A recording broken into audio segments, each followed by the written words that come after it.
बुलढाणा नगर परिषदेसाठी 2 डिसेंबरला मतदान प्रक्रिया पार पडली आणि त्यानंतर ज्या EVM मशीन्स असतील किंवा टपाल मतदान असेल त्याची सुरक्षा व्यवस्था करण्यासाठी बुलढाणा नगर परिषदेमध्ये पोलिसांचा चोख बंदोबस्त लावण्यात आलेला आहे। आपण बघू शकतो मी सध्या बुलढाणा नगर परिषदेच्या आवारामध्ये आहे आणि याच आवारातील ही जी इमारत आहे या इमारतीच्या वरच्या मजल्यावरती स्ट्रॉंग रूम बनवण्यात आली आहे, ज्यामध्ये EVM मशीन्स आणि टपाल मतपत्रिका ठेवण्यात आल्या आहेत। मात्र याची सुरक्षा करण्यासाठी 3 लेयर जे आहेत ते बनवण्यात आलेले आहेत। सुरुवातीलाच नगर परिषदेच्या गेटवर एक पोलिसांचा पहारा आहे, तर या इमारतीच्या आतमध्ये म्हणजे वरच्या मजल्यावर जाण्यासाठी जो रस्ता आहे त्या रस्त्यावरती सुद्धा पोलिसांचा तगडा बंदोबस्त लावण्यात आला आहे आणि ज्या ठिकाणी स्ट्रॉंग रूम आहे वरच्या मजल्यावरती त्या ठिकाणी सुद्धा SRPची मोठी तुकडी जी आहे ती सुरक्षा व्यवस्था करण्यासाठी ठेवण्यात आलेली आहे।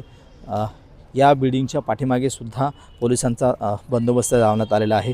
बुलढाणा नगर परिषदेसाठी 1 नगराध्यक्ष आणि 30 नगरसेवकासाठी ही निवडणूक प्रक्रिया पार पडलेली आहे आणि या स्ट्रॉंग रूमची जी व्यवस्था आहे आणखी चोख ठेवण्यात आलेली आहे। त्यामध्ये CCTV कॅमेरेसुद्धा लावण्यात आलेले आहे। बिल्डिंगच्या समोरच्या बाजूला कॅमेरे आहेत आणि मागच्या बाजूला सुद्धा CCTV कॅमेरे आहेत। तर ज्या ठिकाणी स्ट्रॉंग रूम आहे ज्या ठिकाणी स्ट्रॉंग रूमच्या आतमध्ये EVM मशीन ठेवण्यात आले त्या ठिकाणी सुद्धा एक कॅमेरा लावण्यात आले, म्हणजे कुठल्याही हालचाली असतील त्याच्यावरती लक्ष ठेवणारा हा कॅमेरा असणार आहे। या बिल्डिंगच्या चारही बाजूला पोलिसांचा तगडा बंदोबस्त आहे। शिवाय उमेदवारांकरिता सुद्धा म्हणजे ज्यांना शंका असेल त्या उमेदवारांना आणि त्यांच्या प्रतिनिधींना सुद्धा या ठिकाणी एक सुरक्षा कक्ष म्हणून ठेवण्यात आलेला आहे। हे जे उमेदवाराचे प्रतिनिधी या ठिकाणी बसलेले आहेत, काय नेमकी या ठिकाणची परिस्थिती आहे? तुम्ही गेल्या 3-4 दिवसापासून या ठिकाणी पहारा देत आहेत, काही सुविधा आहे तिथं आणि का बरं पहारा देत आहे तुम्ही? बुलढाणा शहरातल्या लोकांनी जो EVMवर विश्वास ठेवला, हक्काचं मतदानाचं संरक्षण झालं पाहिजे, लोकशाहीचं संरक्षण झालं पाहिजे, हा आमचा यामागचा पहारा आंदोलन करण्याचा प्रमुख उद्देश आहे। या ठिकाणच्या सुविधा तुम्ही बघतो, 8x10चा फक्त टेंट या ठिकाणी आहे। आम्ही खाली जमिनीवर झोपतो, पाण्याची सुविधा नाही आणि बऱ्याचशा असुविधा आहेत, परंतु 2 दिवस सुट्टी असल्यामुळे निवडणूक निर्णय अधिकाऱ्यांना आमच्याकडे बघायला वेळ नसेल। आज सोमवार आहे, ड्युटीचा दिवस आहे, आज ते आमच्याकडे लक्ष देतील आणि तुमच्या माध्यमातून आमचा मेसेज त्यांच्यापर्यंत जाईल आणि या ठिकाणी आम्हाला सुविधा मिळतील, एक छोटीशी अपेक्षा आहे।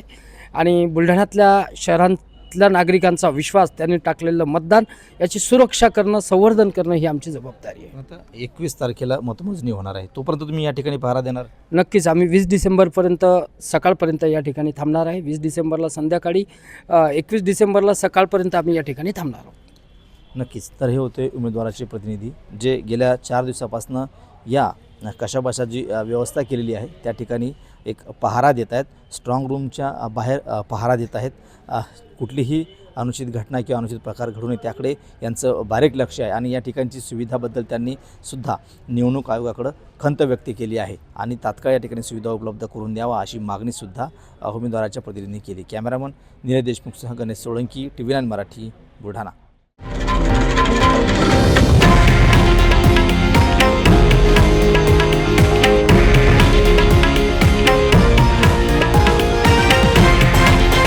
हे आहे देशातील नंबर 1 न्यूज नेटवर्क आणि आपण पाहत आहात TV9 मराठी, एकमेव।